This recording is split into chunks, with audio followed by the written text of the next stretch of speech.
Hello, friendly faces. Good morning. Good morning. Morning.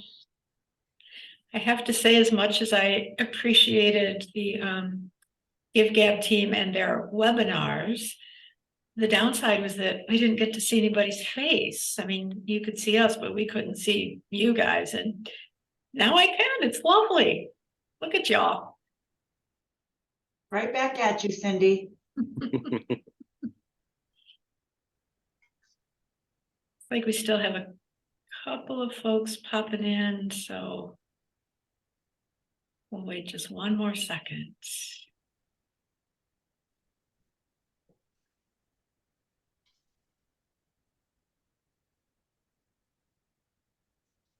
Let's see, I think Jessica said we had 16 people registered, so 4, 8, 10, 11, 12, 13,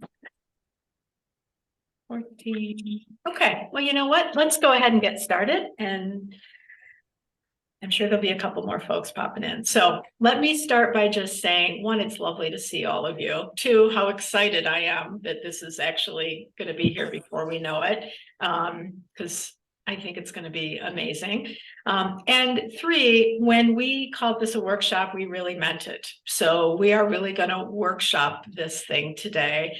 We're not talking at you at all. We have a little brief presentation, and then we want to really get feedback from all of you about some of the concerns that you have, some of the things that you're thinking about as you're going to be approaching donors and talking about endowment. And then we're going to actually workshop some solutions as well, because who better than this room full of people who all have experience of some kind in doing this.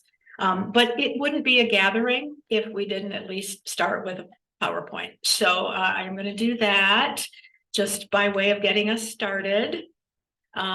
It's 5 slides, so let nobody get too excited here about it. So I just wanted to start for, sort of briefly talking about this idea of endowment. And let me get this thing situated. Here we go. So we just want to talk for a second about this idea of endowment. Now, I'm not going to spend a lot of time talking about what an endowment is and how it works and all the technicalities of it, because quite frankly, you all have endowments, so we don't need to do that for all of you. But I thought it might be interesting to just talk a little bit about how we talk about the idea of endowment, so that when you're communicating to your potential donors to the campaign, or frankly outside of the campaign, that there's a little bit of context for how to talk about your endowment at the community foundation. So I often get this when I talk to people about endowment. They go, "A what? Is that a savings account? Was that your reserve fund? Like what exactly do we mean by endowment?" And so, as you know, an endowment is a permanent fund. It means the principal of that fund is protected, right? Sometimes you hear it called the corpus. It doesn't get spent. It is strictly the percentage of the earnings that actually become available to you. That principal stays there forever. It's invested and it grows over time, which is how you end up with, right, a permanent fund, a fund in perpetuity.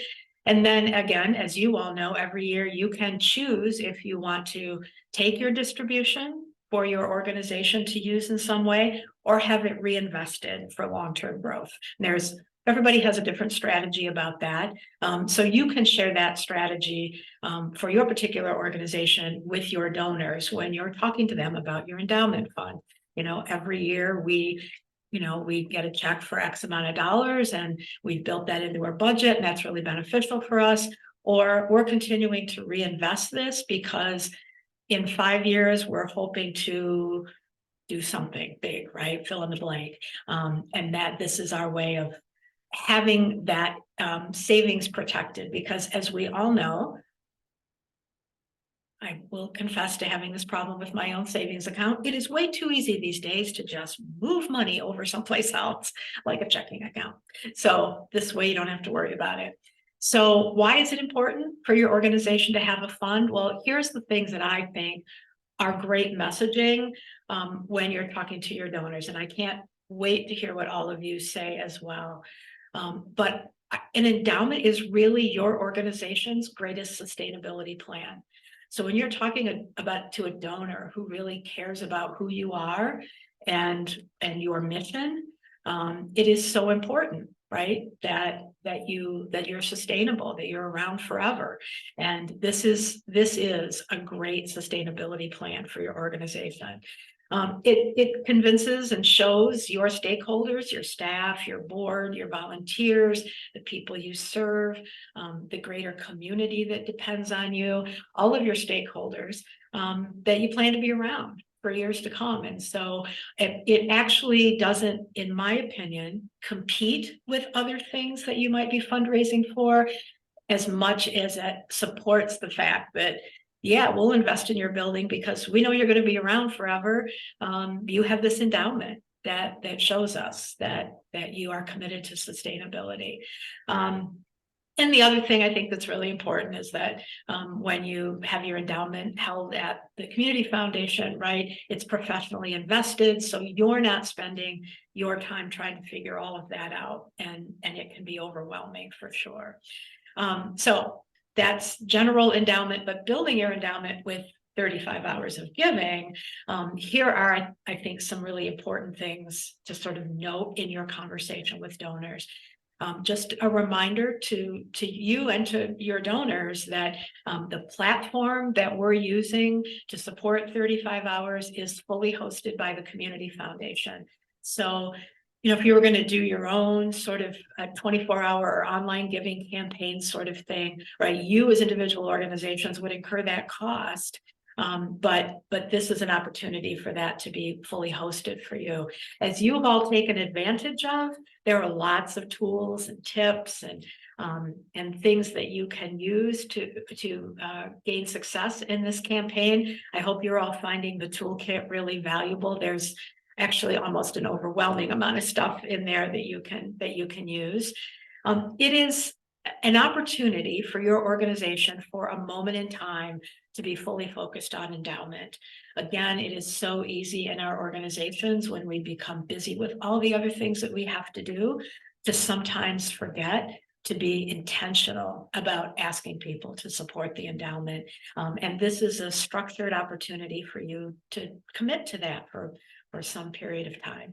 And of course, it is always important to share with your donors that their gift has the potential to be partially matched by the Community Foundation. And so there are matching funds that are available during the campaign and some incentive sort of prize dollars available as well, all of which go in to further build your campaign. So it's donors like that sort of thing as well. So that, I told you, is going to be really short and sweet, because what I really want to do is hear from all of you, starting with our friend Erik Larson, who you all know as the CEO, executive director, chief everything at Impression 5. And Erik and the folks at Impression 5 have been wildly successful in a recent endowment campaign. And we thought maybe he could share a little bit of his story with us. Well, I appreciate that opportunity. By no means do I feel like I'm the expert on this panel in fundraising. So with a humble approach, I will just share the story of Impression 5. And Cindy, thanks for sending me some of these prompting questions that'll help me at least deliver some meaningful information. Prior to, and many of you may know this, but Impression 5 turned 50 last April. And so we used this moment to not only try and celebrate the rich history that the Science Center has, but use it as a launch pad for future. And as we were developing kind of the strategic approach around what the vision of the Science Center looked like for the next 50 years, obviously long-term sustainability was a big portion of that plan. And so, I think the biggest takeaway for me in that process is that funders love vision. And when the vision can include long-term sustainability, which is your endowment, ours we're trying to have a couple of different pieces to it, which I'll go into a little bit later. But I think all of you probably had success in generating support for a new program or a project or a capital investment, because people can wrap their arms around that and they can see how it's going to serve the community.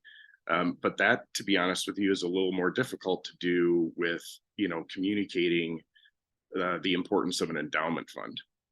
And so we wanted to make sure that that was paramount in our messaging around what we were trying to do to secure the future of Impression 5.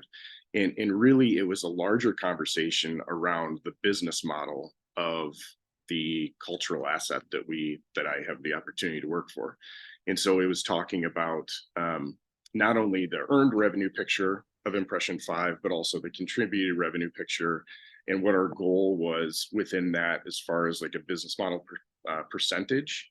And not all nonprofits have the ability to earn revenue. I understand that, but in our specific scenario, we were able to have a conversation of the fact that, we're able to earn revenue, but it does not meet the entire expenses. And what we know through our process is that funders change. Funders' priorities shift sometimes, and so things cannot be guaranteed forever. But what we can do is completely invest as much as possible into this endowment fund, which does stay intact forever and does eventually, as you build it, create real unrestricted working capital that all of us need. And so that really, the intentional approach in communicating that as a tool for our future success, I think landed really well. And so, as many of you may have seen some of this, but we had essentially 5 pillars of investment for our 50th campaign.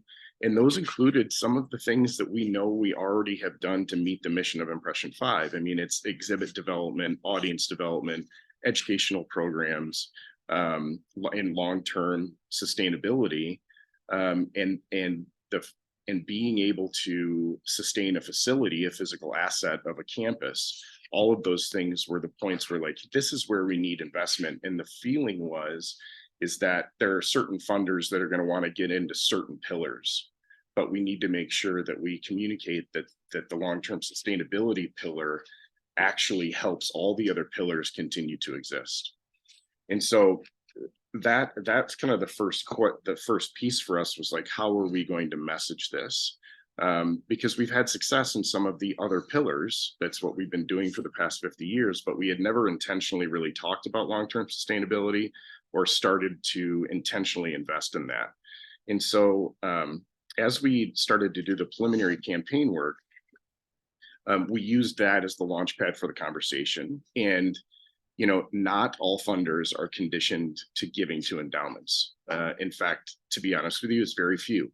And so we needed to identify a couple of funders that were willing to have that conversation and help us make some significant investments that would also help other funders who don't traditionally invest in those types of in endowments, gifts, to think about why they're not doing that, and to think about maybe they should think about the possibility of this. And so, I think one of the silver linings in what we've all been through in the last couple of years with the global pandemic is that a lot of funders looked differently on what their community support looked like through that moment. They became more flexible. I think the level of communication, specifically in this community, I was so impressed with, as funders reaching out, trying to figure out, what are your real needs in this moment? And sometimes those needs didn't fit the traditional pathways of funding and giving that they had been following for years. And so I think what also happened is that many funders were actually primed for this conversation. They were ready to hear or at least consider the opportunity to invest in endowments. And so when we started to have those conversations, we were very fortunate to secure 2 really large contributions right away, that took our endowment from about $46,000 to about $2 million. And what that did is those 2 funders also helped us broker conversations with additional funders. And then I think what also was really important was for funders to see the organization's intentional approach at continued funding for the endowment. So we did some simple things. None of these are rocket science, but we made a commitment through our annual fund program to commit 20% of any gift that comes in to go towards the endowment, unless the funder specifically had reservations with that. And which was really great for us is because it started to give us a long-term or planned approach from a lot of our individual givers or individual donors, not necessarily the corporations and foundations. And so that helped us start, oh, they do have a planned giving plan. They do have a tool for long-term investment, and it's hosted by the trustworthy people at CRCF. And so it was like those things really started to land well. And I think what's happened for us is it's changed the way we're feeling about how we continue to intentionally push this messaging. And so, from as long as I've been at the Science Center, we've never really had an intentional campaign for endowment, which is why I'm so excited about the 35 hours of giving and the Community Foundation really pushing this forward in the community. And it's also to see some of that momentum and traction also makes me understand that this is possible. Like, it is, it's hard because I think sometimes you look at it and you'll say, if we only have this much in our endowment, it really doesn't make a big difference. And that may be a reason for us to shift tactics or shift our mission or focus on fundraising. But the truth of the matter is securing a couple of significant gifts really does change the game. And you start to have conversations about, well, look, if this distribution is significant enough for us to actually take and not just have it completely reinvest. And so that piece has been important for us too, as we see that. I think one of the biggest challenges, as I already mentioned before, was, we've never done giving to endowments. We don't typically give money out of our endowment to somebody else's endowment. And so understanding the focus of what the funder may have historically or traditionally done, and how willing they are to think about, or even a portion of it. Let's say you're going to give us X amount of dollars for programmatic support. Are you okay if we take 5% of that or 10% of that and invest it into our endowment at CRCF? That conversation has landed really well, and actually allowed us to secure a third significant donation from a local corporation, all of you would know, in which they had never done an endowment gift before. And so, that has helped us understand that the needle can move. And if we're all collectively, because we're all going to the same funders, if we're all collectively talking about moving the community forward through the potential of long-term sustainability gifts, then I think it's kind of rising tide for all ships. At the risk of you guys just listening to me talk more, I'll just pause there. And hopefully that's some meaningful information from the Impression 5 perspective, and happy to take any questions. Thanks, Erik. That was great. Does anybody have any specific questions for Erik? So a couple of things that I just wanted to lift up. One is reiterating this idea of let's get everybody talking about this as something that's important to the to the field, right? To the community of nonprofits. And I think that's going to make a huge difference. I think that's one of the things that we're hoping becomes sort of a unexpected, perhaps, or unplanned benefit of 35 hours of giving, is that it does provide this opportunity for a lot of folks in the community to be talking about and sharing about. And I can tell you that our very first social media post on Facebook had, I don't know, Jessica, 6 or so, I think, emails that came to me from people that said, oh my gosh, this is amazing. We want to participate. That's so amazing. That's great. You have to have an endowment. And so then it's like, for some folks, they were like, oh yeah, that's never going to happen for us. And some folks were like, we've been talking about that. Who do I need to talk to make that happen?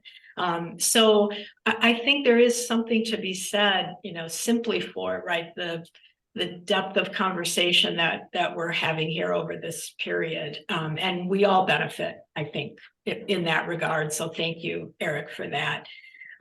Other questions that you might want to pose to Erik about their approach? I have two more quick things to add, if that's okay. Yeah, of course. One of them that I forgot to mention is that because of those conversations about long-term sustainability, it's also allowed Impression 5 to start having real conversations about planned giving, which we've never had before. Which I think are those, those are the things that we never plan on, that tend to be huge wins, and could be, significant investments into your long-term sustainability around the endowment. And then as we think about, as we moving forward with how to report metrics around a campaign, one of the things that's been swimming around in my noggin is to put together a plan in which we actually report to all of our funders about the success of the endowment. So, each year we all get a report from CRCF about the performance of the fund, all of the formulaic approach to what's available for distribution. And I think that there's a tactic in there somewhere of creating an opportunity that's a part, for those of you that do annual reports, maybe it already is.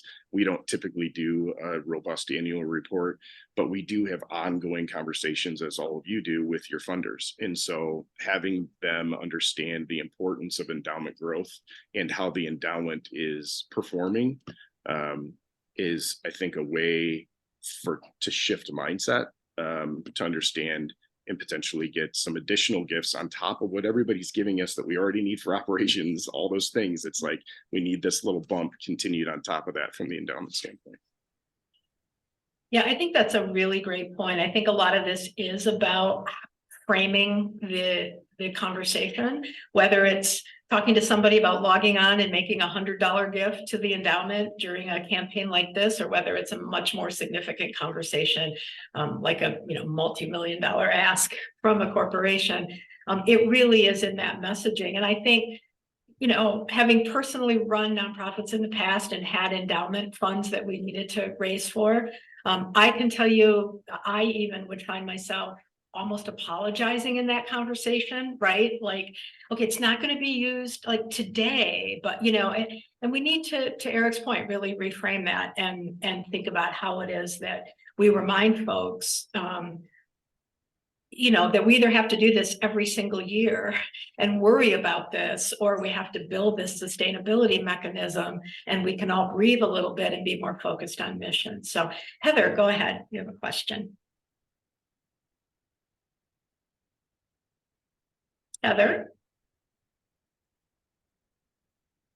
Maybe she's just waving. She's muted. I'm muted and I can't get off of mute. Oh. I'm sorry. Can you hear me? Yeah. Okay. So my question is to Erik or to anyone else in this, but specifically Erik, I believe, if I am correct, that you guys were just working or continuing to work on a capital campaign, correct? Yes.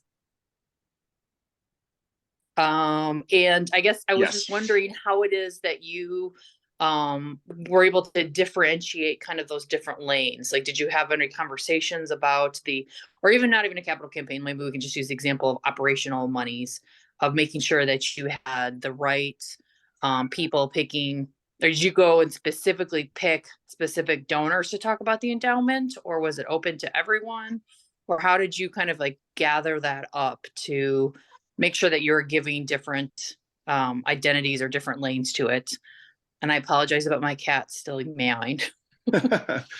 No, it's a great question. The strategy we used after creating kind of the vision of what the pillars of investment would be is we identified our top, largest, most historical donors and started there. And this was before the campaign was public.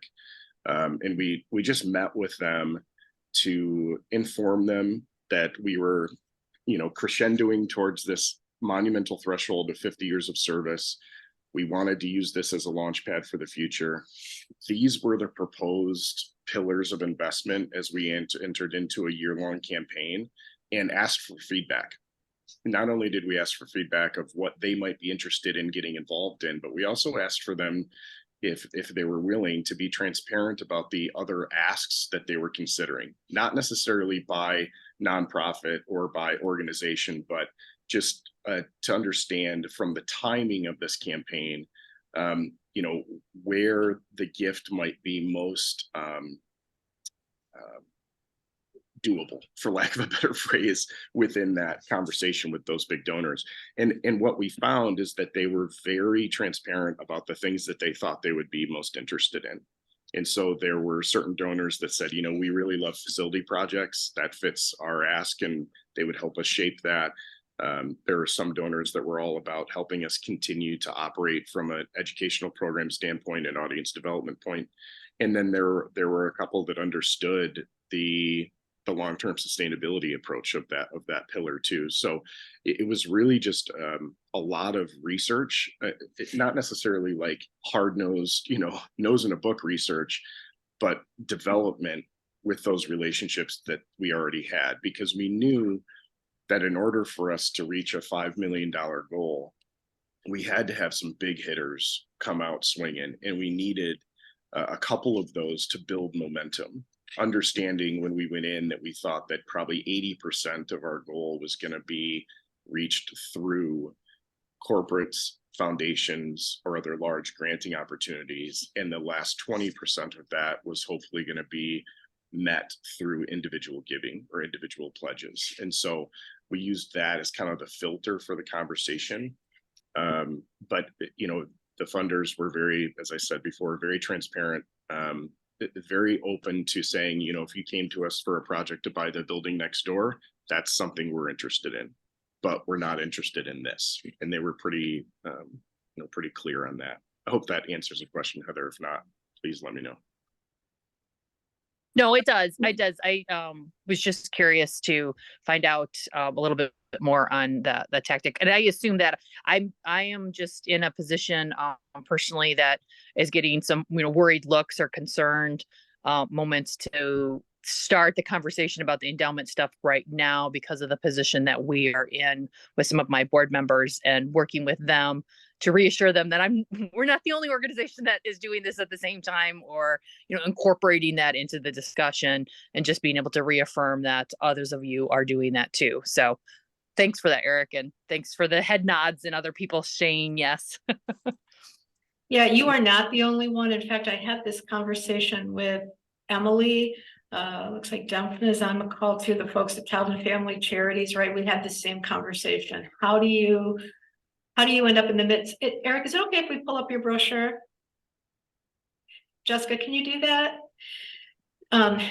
So you guys can actually see what Impression 5 did. Let's flip to the next page, Jessica, if we can.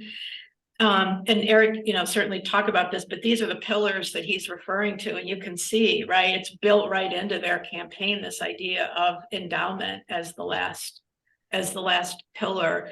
Obviously 35 hours of giving it's not integrated into anybody's campaign at the moment, but I do think, in the conversations that we were having with my colleagues at Child and Family Charities, it is actually a really lovely conversation to be having as you're talking to donors about, supporting a campaign for a building project, because building the building is only a part of what you need to be concerned about, right? You need to be concerned about what it means for the long-term sustainability of this beautiful new space that you now have, and the organization that now has made this larger commitment to service, and what that looks like in terms of operations and other things. So, I think there's a really nice synergy there in terms of the conversations. But Erik, I don't know, I'll let you speak to this brochure as well if you want.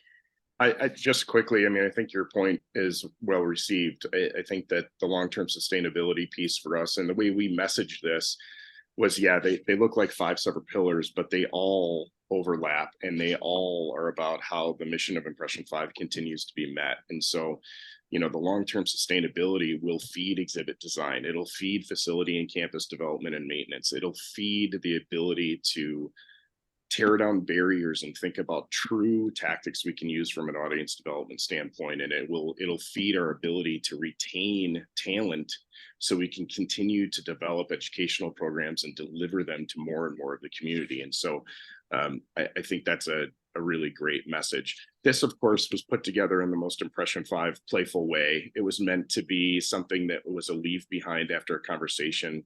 But the intentional wording around each one of those pillars and what we were trying to achieve in that was something that we worked really hard on. And like I said, in to response to Heather's comment and question, it gave some of our funders kind of a visual connection to what we were talking about. And it was something that they asked for deeper information on when they said, you know what, of these 5 pillars, we're really interested in your long-term sustainability plan.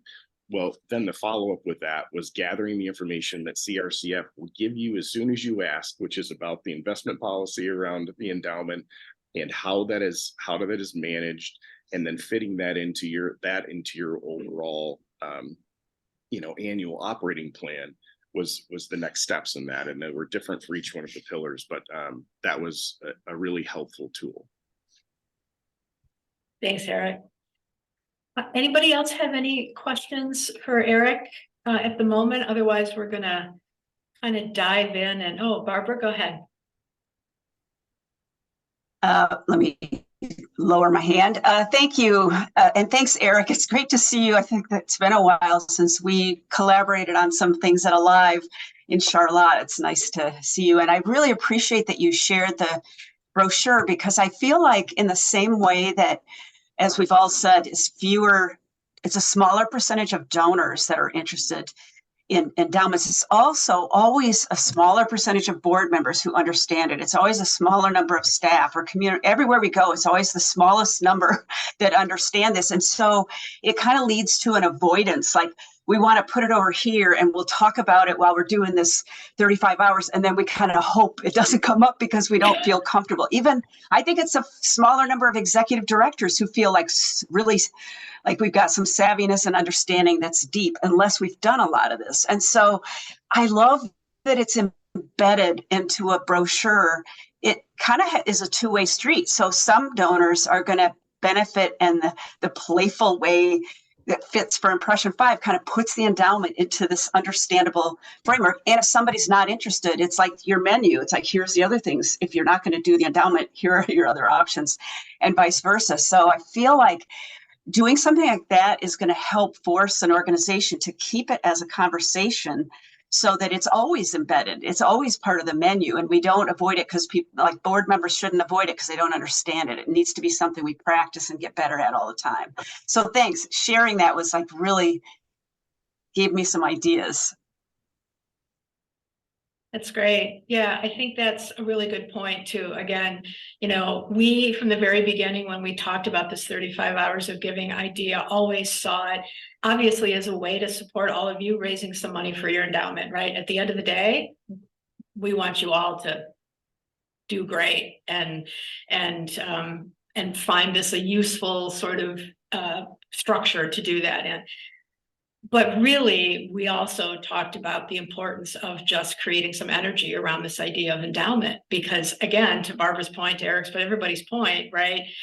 It is really easy to kind of get that thing put aside. The letter shows up once a year, you have a conversation about it, and then it's sort of gone for the next 11 months, right? So hopefully this does sort of create some energy around ideas for what you might do right outside of a campaign like this, to really think about that endowment. So can I hop into the board member conversation real quick? Yeah. So one of the things that we started doing a couple of years ago, and we just rolled our endowment messaging into it, is that, and you may all do this, but I create a flash report for every board meeting. Our board meets quarterly. And it's a snapshot, essentially, of the financial status of the organization. How many months of air do we have? Cash on hand, those types of things. And then you're going through the rest of it. And it's separate from the financial report that the treasurer may be doing. It's a report directly from executive leadership. And so what I've started to do now is I list the endowment fund. I look at it at the end of the month, right before we have our board meeting, and I put the value of that on that flash report. So every time that the board sees that, they're being conditioned to take that into consideration as they're, receiving all the rest of the information that you're reporting back to them too. And I think that may be a helpful tactic to to continue to push that messaging. And then also, if they're paying attention, and you're getting gifts into your endowment, you can have the transparent conversation about, we received this gift, or we put 20% of this gift in that, market fluctuations. It's just there's transparency around it. And I think that's obviously monumentally important when you're dealing with managing board of directors, or the board of directors is managing you, whatever pathway you take, but you know what I mean. Thanks, Erik. So what we wanted to do next was really, it's happening organically, which is, have people sort of lift up some of the concerns or questions that they either have been getting as they've been talking about this with, I don't know, board members, staff members, potential donors, friends, family, strangers on the street. I don't know, whoever you're talking to about this. What kind of sort of questions or pushback or feedback are you receiving? And we want to sort of, lift those up and then see if we can workshop some solutions together. Because as we've learned in the first 40 minutes that we've been together, we're really good at that because there's a lot happening here, which is really great. So what other sorts of things are people either concerned about or thinking about in terms of stepping out into this space now that the train has left the station, folks. We're heading to 35 hours here, so.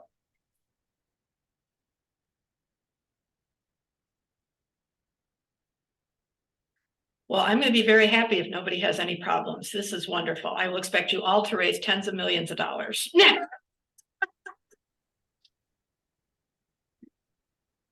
So are people here? I'll come off mute and I'll talk, and I do apologize. I'm in a public coffee house, so there's some background noise, but I think my biggest challenge right now is trying to set a realistic goal for fundraising, because we've never run a specific endowment campaign and we have limited data for me to refer to on really hyper-focused campaigns in general, because we've never had anyone I'm at Waldemar, for those who don't know.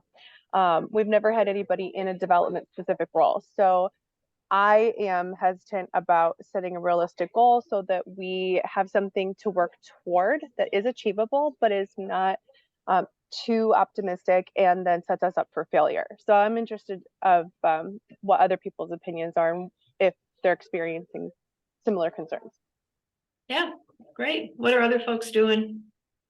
Well, I can say this over the years. I have learned that, you set a goal and you work toward it. But if you don't reach it, it doesn't mean you weren't successful.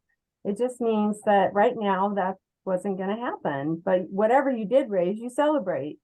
And then you build on that. Use that as your foundation moving forward. So it's not about the end goal. It's about the journey, because you're making and building relationships. And, fund development's all about lists. So you got your data, who's who, and relationships. If you don't have your relationships, then you don't have anything. So this is how you get your relationships going, is through programs like this. So whatever you do, celebrate that. Just celebrate it. And I know Cindy will too. You will. And I think Duncan makes a really great point, right? For those of you that are, in organizations that are trying to sort of build your donor database, wow, what a great opportunity.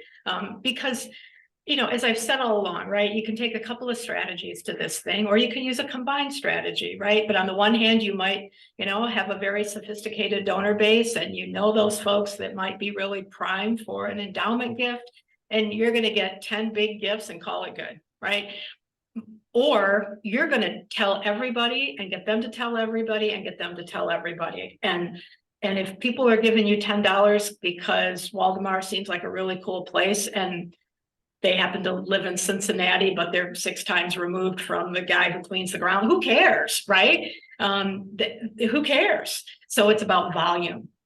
Either way, you are collecting data, and the reports, hopefully you've all had a chance to kind of go into the 35 Hours website and see the kinds of reports that GiveGab produces. You will have data to work from. So maybe your goal is less monetary to Dumphn's point and more about how many names are we going to add to the database? Yeah, I love that. But you know, how many new gifts or how many gifts in total, as opposed to the amount of the gift? Because if you do the work, the gifts typically trend up, right? And they stay consistent. So I love those points. And that makes me feel better about the goal we set too. So that's good.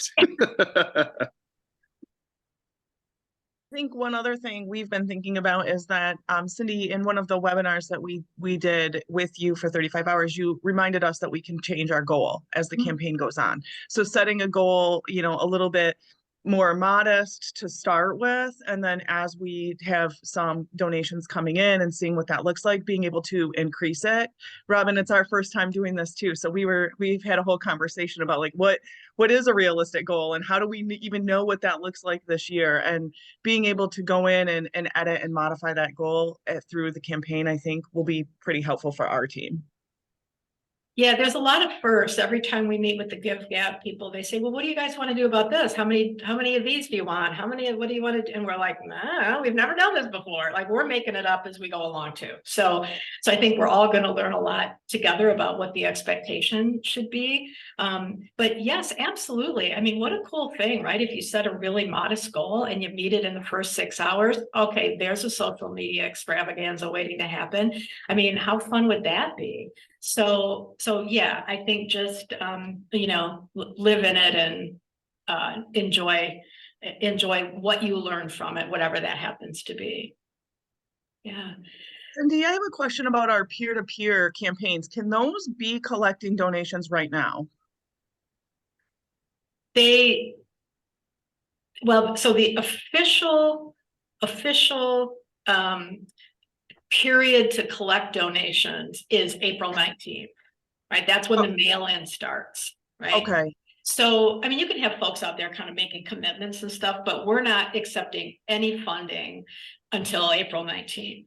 So that's the stuff that comes in during the mail. Okay, I started a peer-to-peer to just try it out as staff, and it was like ready, it posted right on social media, it posted the page, and I was just a little unsure if, you know, as we get ready to send out requests to our partners on doing a peer-to-peer, if they go in and start this like I did last night and it just starts populating social medias, we should be giving a disclaimer to not do that until the 19th. No, I think I'm sorry, Jessica, chime in, because now we're into things that mean nothing to me. I think promoting it is fine. It's just that GiveGab isn't going to take, you know, they're not going to be able to make a donation that's going to be accepted by the platform until May 3rd and 4th. Okay. So, right. You can promote this. Go ahead, Jess. I'll stop talking. Yeah, so you can promote it all that you would like, but the online gifts won't open until 7 a.m. on May 3rd. But then if they wanted to prep and collect pledges in advance, can certainly do that. It's not going to show on the site. And if you have any physical gifts, you know, like Cindy said, that does start April 19th. So that's something else too. If they start collecting things and they just want to send in one big check or something towards it, they could do that beginning the 19th. But yeah, no harm in promoting it. Okay, poor Jessica has a microphone problem. So what she said was, if you did, was pretty much what I said. So if you have peer-to-peer fundraisers out there that want to go collect, you know, a bunch of $10,000 checks, then they just need to arrive here, you know, no sooner than April 19th. So we'll start logging those on the 19th through the end of the campaign. But again, any online gifts, the actual, what GiveGab calls the giving phase, which is when you can go into the platform and actually make a gift, doesn't open until 7 a.m. on Monday. Or I'm sorry, on May 3rd, not on Monday. May 3rd. Callie, just to add to that, we actually did all of our training for our peer-to-peer fundraisers, and several of them are on here yesterday. And I would suggest starting early because it's a new platform. People are getting used to it. And this is our first peer-to-peer fundraiser and our first endowment campaign. So we've been really clear that this is a pilot. Give us all the feedback. Let us know how it goes. So we're giving them a lot of time in the system just to get used to it so that if questions come up, we can troubleshoot those in advance. So I would say go ahead and share. A couple of my peer-to-peer people are on. If anyone has feedback on if it was good to get that early, that would probably be helpful for Callie as well. Great.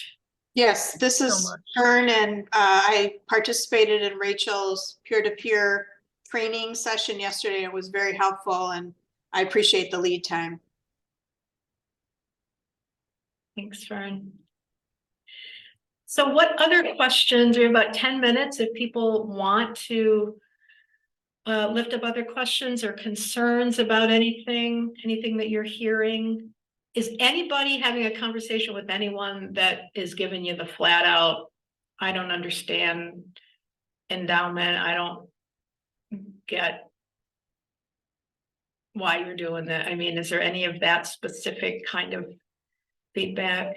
That's great. Maybe we're making progress in this whole arena.